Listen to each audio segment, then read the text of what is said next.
So the globe is spinning again. Where will we land? I fancy somewhere warm today.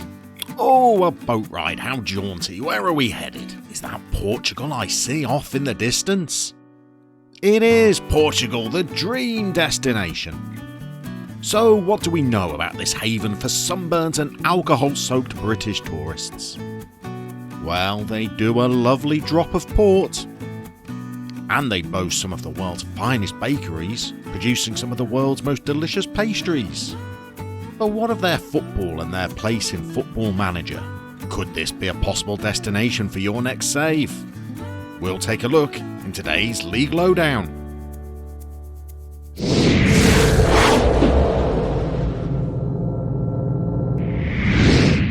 So welcome to Portugal in Football Manager, a nation historically dominated by three incredibly powerful clubs, but one with plenty more to offer fans of the game. So let's start by investigating the league structure. So let's start in the top flight, which is a pretty straightforward league structure. There's currently 18 teams in the league. There's no league split, so they play each other home and away, 34 games a season. Currently, the bottom two sides at the end of that season get relegated, though from 2020-21, they're bringing in a new relegation playoff. So the team that finishes 16th has to have a two-legged playoff against the third-place team from the division below in that season. Obviously, the top team are crowned champions, and in terms of European places, the top two both gain access to the Champions League, and then there are 3 Europa League places up for grabs as well. That could be the teams placed 3rd, 4th and 5th, depending on the winner of the Taça de Portugal, the top cup competition in Portugal. And then from 2020-21, you've also got to factor in the introduction of the Europa Conference League as well. If we drop down to the 2nd division in Portugal, then the top 2 teams currently are promoted to the Liga NOS, and then we've got that playoff being introduced from next season, and the bottom 2 teams are relegated out of the 2nd tier. So that's all pretty straightforward and simple. There's 18 teams in the 2nd tier as well, just like there is in the top flight. It's in Portugal's 3rd tier where things are evolving a little bit. So let's try and guide you through Portugal's 3rd tier, which is a little bit complicated, and before long it's actually going to be Portugal's 4th tier, because Portugal has a regional 3rd tier at the moment. They've got these 4 different groups at the 3rd tier of their footballing structure, and they've got 18 teams in each of those 4 groups. But Portugal is introducing a new national 3rd division, which some of these clubs will have the chance to be promoted into for the start of the 2021-22 season. So this was the state of play in 2019-2020, but that season was later abandoned because of the coronavirus outbreak. So rather than having 4 groups for next season, for the 2020-21 season, they're actually stretching it to 8 groups. And rather than having 18 teams in each of those groups, there are only going to be 12. And each of those 12 clubs is going to be scrapping it out to try and secure themselves a place in this new national 3rd division that they're creating, known as the Tricera.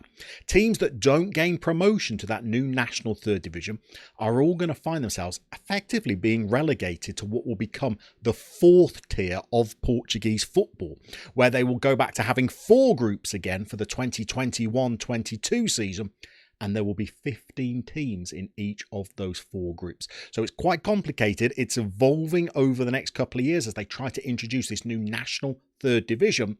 So expect the structure of the Portuguese 3rd division to change a little bit during the first few seasons that you're playing in if you start at that level in Football Manager. But there are the top 3 flights in Portugal explained for you. But what about the clubs that you could manage, starting with Portugal's big 3? So if we head back to Portugal's top flight, we can check in on the big 3, so-called not just because they're huge supporter base, but also because of the number of titles that they have won, and not just domestic titles either. All 3 of these clubs have won European honours as well.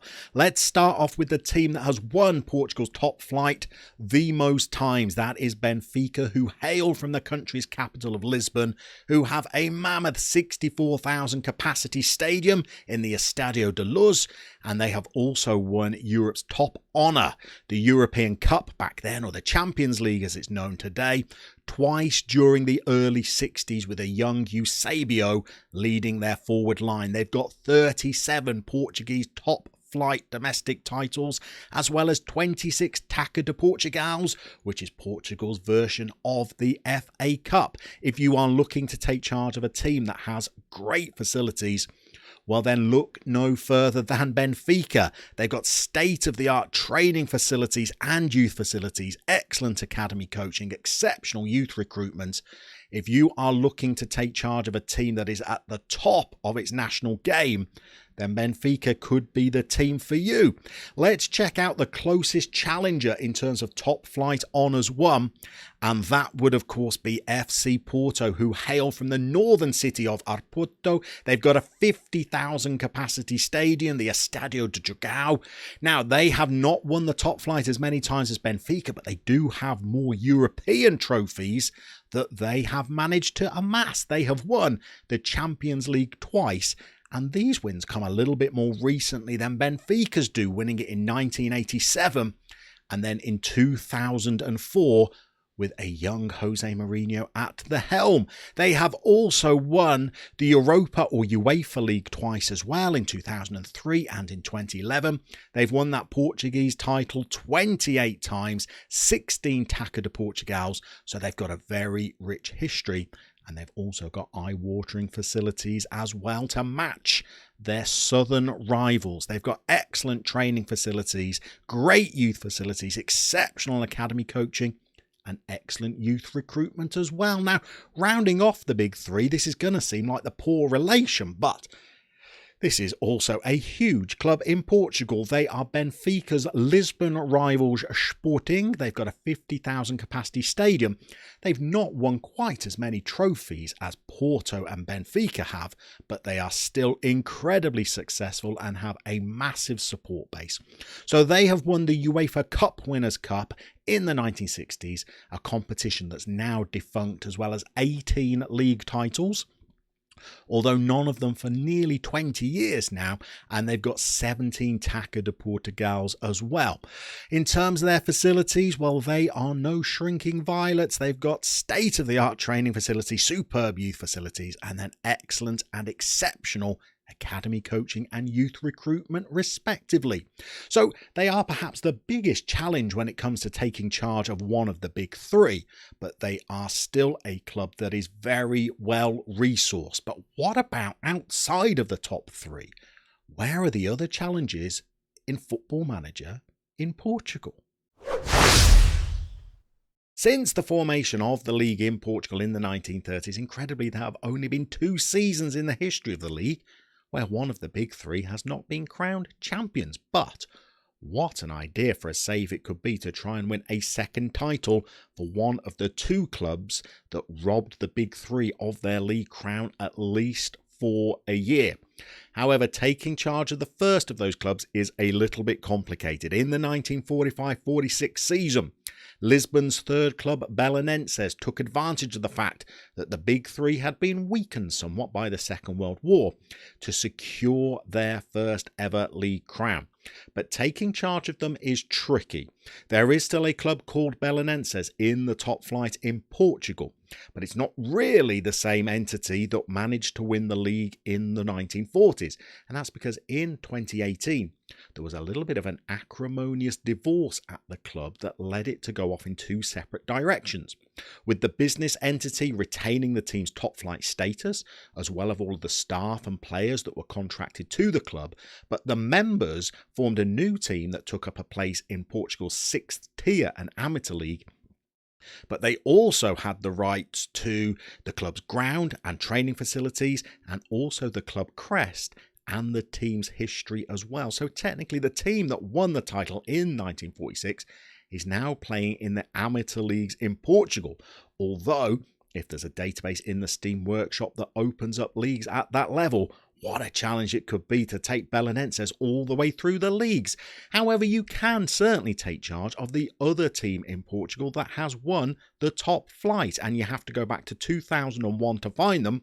But Porto's cross-city rivals Boavista, now forget the special one in Portuguese football, this team is nicknamed the Checkered Ones due to their iconic strip, but they won the title at the turn of the millennium. They've got some pretty notable former players in their ranks in terms of Nuno Gomes, a young Jimmy Floyd Hasselbank played for them as well as that solitary league title, they've also won the Portuguese Cup 5 times in their history as well. Now, traditionally they are the second team in Porto.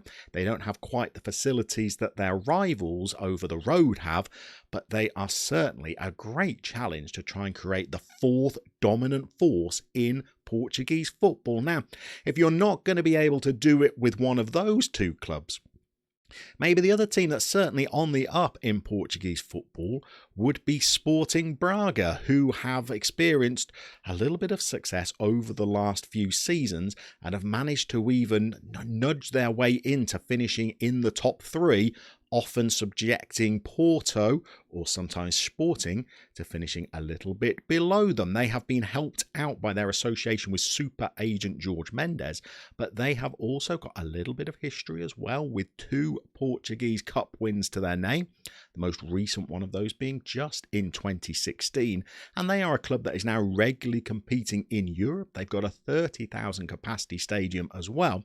So if you're looking for another team that you might be able to take and one day challenge the big 3, well, Braga could be that team. But in Portugal, are there any other sleeping giants for you to choose from? Well, to brand any team a sleeping giant in Portugal sounds a little bit harsh, because they are all trying to compete in a country where there are 3 dominant teams scooping all of the domestic trophies, it would seem. But there is one club that, if you're playing FM21, will be starting in the 3rd division when they were in the top flight for the 2019-20 season, and that is Vitória Setúbal, the club that Jose Mourinho's father played for, who a young Jose used to creep into the stadium and watch play when he should have been at school. Now, Setúbal were not finishing in the relegation places during this season, but because of administrative and financial reasons, they've been demoted to the 3rd tier of Portuguese football.